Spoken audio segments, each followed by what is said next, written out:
ኢቱ ከንሼ ደንፉ ከነማ ሞቅጢ ሁለት ሴቶች አጥሚት ወይም ወጥ ይሰራሉ የሷ እዚህ እየፈላ ነው የሷ እየፈላ የሰው ታማስላለች ማለት ነው የሷ እየፈላ የሰው ታማስላለች ሶ ፎከስ የራስ ስራ ላይ ፎከስ አድርግ ኢግኖር ይሰበርበት ይቀቀልበት ይብሰልበት ይቃጠልበት የራሱ ነው focus on your own especially የራስህ እየፈላ የሰውን አታማስል ነው ይሄ is the power of focus ሌላኛው principle ነው principled life መኖር ሌን ውስጥ እንደ መንዳት ነው ይሄ ሌን ውስጥ ጠብቆ መንዳት ነው what happens if you don't drive within the lane ሌን ውስጥ የማትነዳ ከሆነ ዝግ ዛግ የሚያደርግ ሰው ምንድነው ለራሱም አደጋ ለሰውም አደጋ ሀገራችን ውስጥ አደጋ ይበዛው ለዚህ ነው ዚግዛጎች ስለበዙ ነው ወደዚህ ዛግ የሚያደርግ ነው drive within your principle የራሱን ስራ ጠዋት ተነስቶ የሚሮጥ የራሱን ጠዋት one of the busiest cities in the world is New York City ልጆች ሳንወልድ አንድ ጊዜ በመኪና across America ነዳን እኔና ሚስቴ እየነዳን ሳናውቅ ኒውዮርክ ገባን ኒውዮርክ ለመንዳት አይመችም ነጂዎቹ አግሬሲቭ ናቸው ታይማቸው ወርቅ ነው የሚደናበር ሾፌር ምህረት የላቸውም ጣታቸውን በሙሉ ለስድብ ይጠቀማሉ አፋቸውን በሙሉ ለስድብ ይጠቀማሉ ጠገብን ስድብ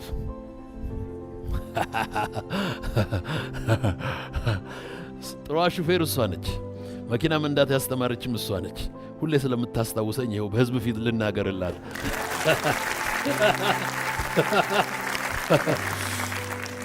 መኪናውን ሩቅ አቆምንና ሁለተኛ ከተማውን እስክንለት አንፈልግም ብለን ሆቴል ገብተን ቁጭ ብለን አንድ ቀን በረንዳ ላይ ቁጭ አለና አንድ ነገር አየን እስቲ የሚስቅ ስማይል የሚያደርግ ወይም ጮክ ብሎ የሚያወራ ሰው እንቁጠራለን ብንፈልግ የለም ዋይ ቢዚ ነው ጆሮ ውስጥ መንስኑን አከቷል መሄድ ነው ቦርሳው መሸከም ነው ጠዋት ነው ፎከስድ ነው ቡና ጠጣ አልጠጣ ጸጉሩ ረዘመ አጠረ ነጭ ነው ጥቁር ነው nobody cares ምን ይላሉ a city that never sleeps የሲንጋፖርን የኢንዲያን የብራዚልን የኢትዮጵያን የሳውዝ አፍሪካን የሚድል ኢስትን የኦይል ዋጋ ይወስናል ይሄን ይወስናል እዛ ሲመሽ እዚህ ይነጋል ይሄ ከቢሮ ሲወጣ ይሄ ይገባል ይሄ ይሰራል principle focus ለዚህ ነው the financial capital of the world ሆኖ ማንንም እንዳይነቀንቀው አድርጎ ቁጭ ያለው focus if you focus you will perform performanceን የሚያመጣ ይሄ ነው work ethics የምንለው ይሄ ነው work ethics ነው የማይረባን environment ቀይሮ conducive የሚያደርገው work ethics ነው perform ማድረግ ነው እንግዲህ ይሄ የራሳችንን የሥራ ባህል ማዳበር ነው ወገኖቼ ሆይ ስንፍና የድህነት ማግኔት ነው በጣም ሀብታም የሆኑ ሰዎች ሰነፍ ልጆችን ይወልዱና ያ ሰነፍ ልጅ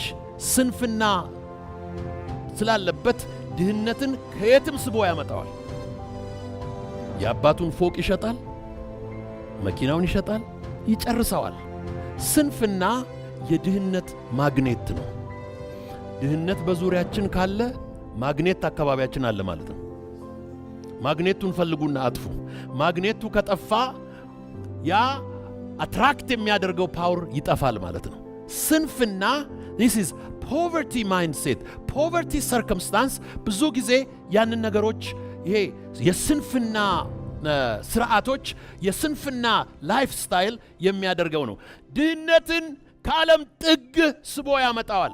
ያ ምንም የመሰለ ቱጃር ቤተሰብ ውስጥ ስቦ የሚያመጣው ስንፍና ነው። ስንፍና የፐርፎርማንስ ጠላት ነው። የሚቀጥለውን የመጨረሻውን 2 ቃላት ልስጣችሁ። እንዴት ነው ለአዲሱ ዓመት የምንዘጋጀው? ነምበር 1 ፐርሰፕሽን፣ ትክክለኛ ቪዥን። ነምበር 2 ፕሪፓሬሽን፣ ዝግጅት። ነምበር 3 አክሽን ኦሪየንትድ ላይፍ ወይም ፐርፎርም ማድረግ ነው። 4ኛው በጣም ወሳኝ ነገር ነው፣ ፕሮዳክቲቭ መሆን ነው። እያንዳንዱ ሰው በሕይወቱ የሚሸጥ ነገር ሊኖረው ያስፈልጋል። የሚሸጥ ነገር ማለት something of value ያስፈልጋል። የሚሸጥ ነገር ያስፈልጋል። የሰው ልጅ ሲፈጠር በፍጥረቱ ላይ የተነገረ አንድ ቃል አለ። be fruitful, multiply and fill the earth and have dominion የሚሉ 4 ቃላት በሰው ላይ ተነግረዋል። አፍራ፣ ከዛስ ብዛ፣ ከዛስ ምድርን ሙላ፣ ከዛ ምድርን ግዛ። This is divine words pronounced over human life. በሰው ልጆች ላይ የተነገረ ቃል ነው። ማፍራት አለብን። የምናፈራው ነገር ደግሞ something of value ነው። something of value ያለውን ነገር የሚያፈራ ህዝብ ሁልጊዜ ሀብታም ይሆናል። የሚሸጥ ነገር ያስፈልገናል። ሁልጊዜ የሚሸጥ ችሎታ፣ የሚሸጥ ሐሳብ፣ የሚሸጥ ምርት እጅግ በጣም ያስፈልገናል። ቻይኖች ምርታማ ከመሆናቸው በፊት በጣም የሚጣሉ፣ የሚጋጩ፣ ባህላቸውን ሴትል ያላደረጉ፣ ችግራቸውን ያልፈቱ ነበሩ እና ትልቁን የቻይና ግድግዳ ሄጄ 2-3 ጊዜ ወጥቼ ወክ አድርጌበት ጎብኝቼዋለሁ እና ሁልጊዜ ቢግ ቻይና ዎል ላይ ሲሄድ አንድ የሚገርመኝ ታሪክ አለ። በዚህ ወገንና በዚህ ወገን ያሉ ሰዎች በጣም ስለሚጣሉ ነው ግድግዳውን የሰሩት ላለመገናኘት። ያን ግድግዳ ከፍ አድርገው ነው የሰሩት፣ ሰፋ አድርገው ነው የሰሩት። ያለቀው ያንን ያለ ሲሚንቶ ያለ ቴክኖሎጂ የተሰራን ግድግዳ ለመስራት ያለቀው የቻይና ቁጥር ህዝብ ቁጥር ስፍር የለውም። ጊዜ፣ ጉልበት፣ ገንዘብ አልቆ ረጅም ግድግዳ ሰርተው ከጨረሱ በኋላ ታረቁ። ከዛ ቼርማን ማኦ ሴቱንግ መጡ። ካልቸራል ሬቮሉሽን መጣ፣ ኮሙኒዝም መጣ፣ ተጨራረሱ፣ ብዙ ነገር ሴትል አደረጉ። ወደ ፕሮዳክቲቪቲ ሲቀየሩ ግን ወደ ማምረት ሲቀየሩ ግን ኢንተርናል ጦርነት የሚባል አስወገዱ። አሁን በጣም የሚገርመኝ በአሮጌ ባቡራቸው በአዲስ ባቡራቸው በቡሌት ትሬናቸው በአሮጌ ባቡራቸውም ሄጃለሁ። በተለይ በአሮጌ ባቡራቸው ገጠራቸው ውስጥ ስጓዝ አንዱ ባቡር ብቻ 4 አልጋ ነው ያለው። ሌሊትና ቀን ነው የሚጓዘው። ትተኛለህ ከማታውቀው 4 ሰው ጋር። በዚህ 4 ጉድ ነው ያየሁት። ፕራይቬት ሩም የለመድኩ ብቻዬን መተኛት የምወድ ሰውዬ በዚህ 4 ደግሞ የሚገርማችሁ ወንድ የለ ሴት የለ እንደፈለገ ነው የሚገባው። ፎከስድ ነው። ከዚህ ወደ ፋብሪካው ይሄዳል፣ ይወጣል፣ ይሰራል። ሌሊትና ቀን ነው የሚሰራው። ጋፕ አለ። ግራንድ ፓረንት እና ግራንድ ቻይልድ ነው ኮሚኒቲ ውስጥ ያለው። መሃል ያለው ጄኔሬሽን ፋብሪካ ነው ያለው። ኢንቫይሮንመንቱ ዲስትሮይድ እስኪሆን ድረስ፣ ኦዞኑ እስኪቀደድ፣ በደመናው እስኪጨልም ድረስ ጨክነው ፋብሪካውን 24 ሰዓት ባለ በሌለ ጉልበቱ ሰሩ። ከመጨረሻ ድህነት፣ ከመጨረሻ ግጭት፣ ከመጨረሻ ጥላቻ እዛ ላይ ወጡ። የሚፈልገውን ነገር በሙሉ ዓለም ሁሉ የሚገዛው ዛሬ ከቻይና ነው። ወደደም ጠላም ፕሮዳክቲቭ ኮሚዩኒቲ ስለሆነ ይሸጣል። አሜሪካን ሀገር ማንኛውም ሰው ኢኮኖሚ ቢዝነስ ፕላን በሚያወጣበት ጊዜ ሁሌ ቻይና ፓርት ነው፣ ከቻይና ነው የሚያመጣው። ላንዲንግ ኮስት ይላሉ። ከቻይና መጥቶ አሜሪካስ አርፎ የሚሸጥበትን ሁል ጊዜ ከቻይና ነው የሚገዛው። ኤር ኮንዲሽነር፣ ሜዲሲን፣ አሁን ደግሞ የመኪናን ኢንዱስትሪ በሙሉ እያርበደበዱት ነው። የጀርመን ቴክኖሎጂ ይገዛሉ፣ ዲትሮይት ታላላቅ የአሜሪካን የመኪና ማምረቻ ካምፓኒዎች ተደናግጠው ተደናብረው የሚገቡበት ጠፍቷቸዋል። ጀመረ ገባ። ፕሮዳክቲቭ ከሆንክ የሚሸጥ ነገር ካለ ሁልጊዜ ተፈላጊ ትሆናለህ። ሁልጊዜ የሚሸጥ ነገር ያስፈልገናል። የሚሸጥ ነገር በአእምሯችን፣ በእጃችን፣ ከአፋችን፣ ከህይወታችን መመረት አለበት። የሚሸጥ ነገር፣ የሚሸጥ የእርሻ ምርት፣ የሚሸጥ የፋብሪካ ምርት፣ የሚሸጥ ችሎታ፣ የሚሸጥ መልክ፣ የሚሸጥ አቅም፣ የሚሸጥ ንግግር፣ የሚሸጥ ጽሑፍ፣ የሚሸጥ ክህሎት ያስፈልገናል። you have to have something of value። ስለዚህ በሚቀጥለው ዓመት እኔ ምንድነው ማመርተው? what do I produce? ሞደው መጽሐፍ ቅዱስ ላይ እንደዚህ ያለ እኔ እውነተኛው የወይን ግንድ ነኝ፣ አባቴም ገበሬ ነው፣ እናንተ ቅርንጫፎቼ ናችሁ። አባቴ የሚያፈራውን ቅርንጫፍ አብዝቶ እንዲያፈራ ያጠራዋል፣ የማያፈራውን ደግሞ ይቆርጠውና ወደ ማያቋርጥ እሳት ይጥለዋል። my friends ከዓለም ገበያ የምንቆረጠው፣ ከዓለም ኮሚኒቲ የምንቆረጠው፣ ከመስሪያ ቤት የምንቆረጠው፣ ከኢኮኖሚክ ኦፖርቹኒቲ የምንቆረጠው it's dependent on your productivity. what do you produce? ይሄ ፕሮዲውስ የምናደርገው ነገር it is extremely important. productive የሆነ ነገር እንዴት ነው ፕሮዲውስ የምናደርገው? አካባቢ አለ፣ በዙሪያ አለ። አንድ የኔ ምሳሌ ልንገራችሁና ወደ መጨረሻዊ ፖይንት ልምጣ። የኔ ትምህርት ቤት ሁለት የተለያዩ ትምህርት ቤቶች፣ ብዙ የተለያዩ ትምህርት ቤቶች አሉ። አንደኛው በጣም ወደ ገጠር ሻሸመኔ በትንሽ ገንዘብ ሰዎች የሚማሩበት ነው። አዲስ አበባም ላይ ደግሞ ካምብሪጅ በጣም በብዙ ገንዘብ ሰዎች የሚማሩበት ነው። ሁለቱም ትምህርት ቤት ነው። ሁለቱንም ልጆች እናቶቻቸው ይወዷቸዋል። የኬምብሪጅ ትምህርት ቤት ግን እናቶች ብዙም ገንዘብ ብዙም አቅም ስላላቸው ፓክ የሚያደርጉት ምሳ ብዙ ነው። ከልጁ ወይም ከልጅቷ አቅም በላይ ነው። ብዙ ጊዜ ፍሩት ያደርጋሉ፣ ፓስታ ያደርጋሉ፣ ኩኪስ ያደርጋሉ። ልጁ የሚጠግብ አይመስላቸው። ልጁ ያን ሁሉ አይበላው። ትምህርት ቤቴ ሳይ ብዙ ምግብ ዳምፕ ይደረጋል። ይህም ምግብ ማን ሊበላው ይችላል ብዬ አሰብኩና ዶሮ። ስለዚህ ሄድኩና የዶሮ ቦታ አዘጋጀው። ስለ ዶሮ ስፈልግ አንድ በጣም የምወደው ጓደኛዬ የዶሮ ስራ እኮ ጀምሬያለሁ ብሎ ፎቶግራፍ ላከልኝ። ከማልጠብቀው የምወደው ጓደኛዬ ደግሞ ሰለሞን ጋጋ የሚባል አርቲስት ነው። እስቲ ቆምና ሰላም በላቸው።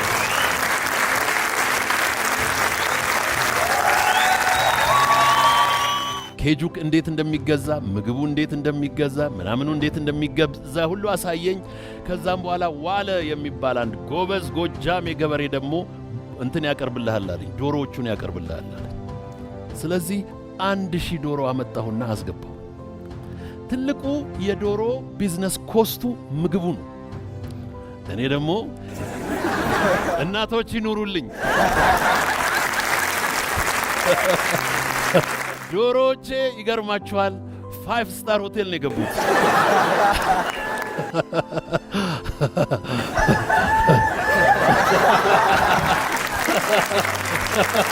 ኦል ኦፍ ሰደን 1000 ዶሮ 900 እንቁላል 970 እንቁላል ይጥላል። ይሄንን ለሆስፒታሎች፣ ለኦርፈኔጆች፣ ለአረጋውያን፣ ሰፈራችን ላሉ ድሆች፣ ለቤተ ክርስቲያኖች እየሰጠው ምርቃት።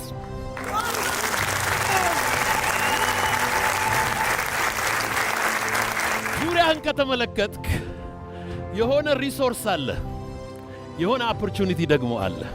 ሁለት እጃችሁን እንደዚህ አውጡ። ሪሶርስ በሉ፣ ኦፖርቹኒቲ አጨብጭቡ። መጪው ዓመት 2017 በሁለት እጅ ታጨበጭባለህ። ሪሶርስ በል እስቲ፣ ኦፖርቹኒቲ በለው። እንግዲህ እነዚህ ሁለቱ ሲጋጠሙ ፋየርወርክስ ይፈጥራሉ። ይህንን ፋየርወርክስ ሲፈጥር ፕሮዳክቲቭ ትሆናለህ። ከዛም በኋላ ማምረት ትጀምራለህ። ከዛም በኋላ ፕሮዳክቲቭ መሆን ትጀምራለህ። አሁን ደግሞ ሰለሞን ምን ነገረኝ? ሰለሞን በቀደም መጣና ቀየርኩ እኮ አለኝ። ምን አለ? ዶሮን ቀየርኩ አለ። ወደ ምን ስለው ወደ አሳ አለኝ። እንዴት አልኩት። ውሃ እንደዚህ ውሃ እንደዚህ ውሃ እንደዚህ። ከዛ ግቢ መጣና አንድ ወሬ ነገርኩት። ዛፎቼን አሳየሁትና ጎበዝ ገበሬና ውሃ ከግቢ ውስጥ አገኘው አልኩት። ውሃ የኔ ግቢ ውስጥ አሁን 1 ሚሊዮን ሊትር በቀን ፓምፕ አረጋለሁ። እኔ የምፈልገው ማክሲመም 100,000 ሊትር ነው ለተማሪዎቼ። ኤክስትራ ውሃ አለኝ። እሱ ደግሞ ምን አለ? አሳ ደግሞ የከርሰ ምድር ውሃ ይወዳል አለ። ምንድነው በእጄ ያለው? ምንድነው በዙሪያ ያለው?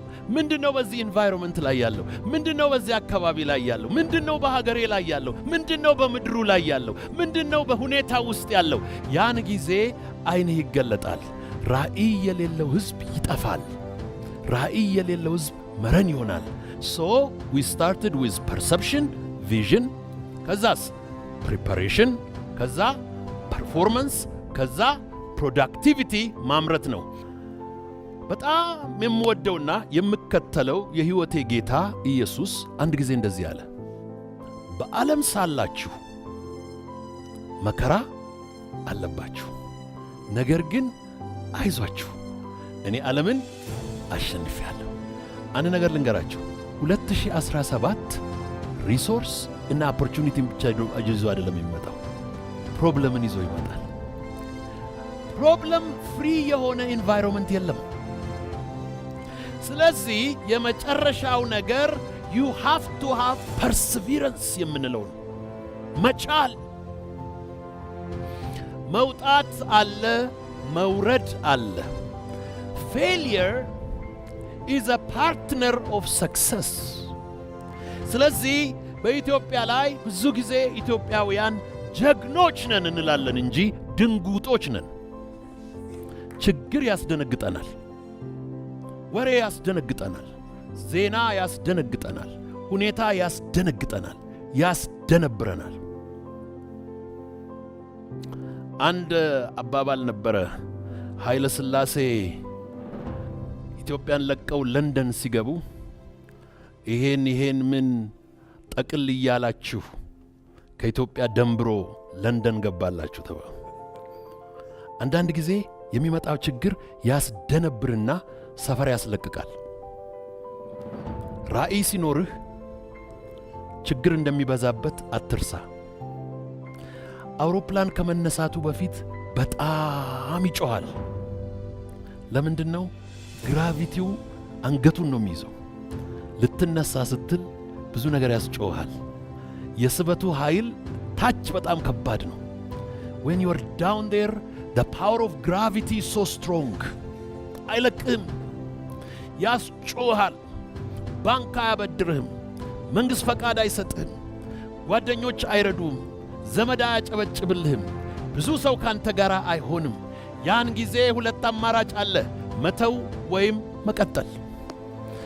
መተው ወይም መቀጠል ሲመጣ መስከረም ላይ ጂም የሚመዘገብ ሰው ብዛት፣ መስከረም ላይ ትምህርት ቤት የሚገባ ሰው ብዛት፣ መስከረም ላይ አካውንት የሚከፍት ሰው ብዛት፣ መስከረም ላይ ላይሰንስ የሚያወጣ ሰው ብዛት፣ ሰኔ ላይ ግን ወፍሮ ታገኙታላችሁ። ጂሙን ስለተወ፣ ራእዩን ስለተወ፣ እቅዱን ስለተወ። you have to persevere, you have to push through, you have to be a fighter, you have to be a fighter። ያለ ፋይት የምታገኘው ነገር የለም። and you have to be merciless። ራስህም ላይ ኢንቫይሮንመንትህም ላይ ከመንገድ ላይ ለማስለቀቅ ዋጋ መክፈል አለብህ። ራስህን፣ ቪዥንህን፣ ሐሳብህን፣ እቅድህን ዲፌንድ ለማድረግ መቆም አለብህ። የአቋም ሰው፣ የሥራ ሰው፣ የትጋት ሰው መሆን አለብህ። and you have to be persevering። በዓለም ሳላችሁ መከራ አለባችሁ። አንድ ጊዜ አንድ ሰው ከኢትዮጵያ ገጠር፣ ዲፕ ገጠር፣ ከድህነት ዲፕ ወንዝ ውሃ ሰውነት ከመታጠብ ሱዳን ገባ። ብዙ ሳይቆይ በጥቂት ቀናት ተመቻችቶለት ኢሚግሬሽንና ምናምን አንስቶ አሜሪካ ጣለው። እኔ አሜሪካን ነበርኩ። አፓርትመንት ሰጡት፣ አስጎበኙት። ይሄ መኝታ ክፍል ይባላል አሉት። ይሄ ሳሎን ይባላል አሉት። ይሄ ደግሞ ኪችን ይባላል አሉት። ይሄ ደግሞ ሻወር ይባላል አሉት። እዚህ ውስጥ ነው ሰውነትን የምትታጠበው አሉት። ወንዝ የነበረው ሰውዬ ቤት ውስጥ ሰውነት መታጠብ ግራ ገባው። እንዴት ነው አሉት። ሙቅ ውሃ አለ፣ ቀዝቃዛ ውሃ አለ አሉት። በዚህ ቀዝቃዛ ትከፍትና ቀስ ብለህ ሙቅ ትቀላቅላለህ እስኪስማማህ ድረስ አሉት። ሄቨን ነው አለ። አሚን ሄቨን አለ። ሰዎቹ እስኪወጡ ቸኮልኩ አለ።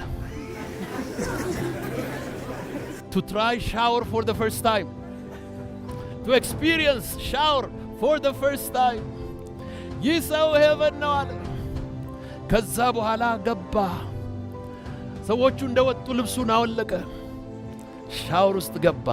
እንዲህ አለ፣ ያ ውሃ መጥቶ ቷ ሲያረገኝ ከአፌ ውስጥ እልልታ ፈለቀ አለ። he said he thought that is over, life is over መሰለው። ጠዋት መጣና ኢሚግሬሽን ኦፊሰሩ እንደዚህ አለው፣ ከዛሬ ጀምሮ ስራ ትፈልጋለህ። የራስን ስራ መስራት፣ የራስን ገንዘብ ሜክ ማድረግ፣ የቤት ኪራይ የሚባል መክፈል አለብህ። እሺ ያለ አሜሪካን ነው።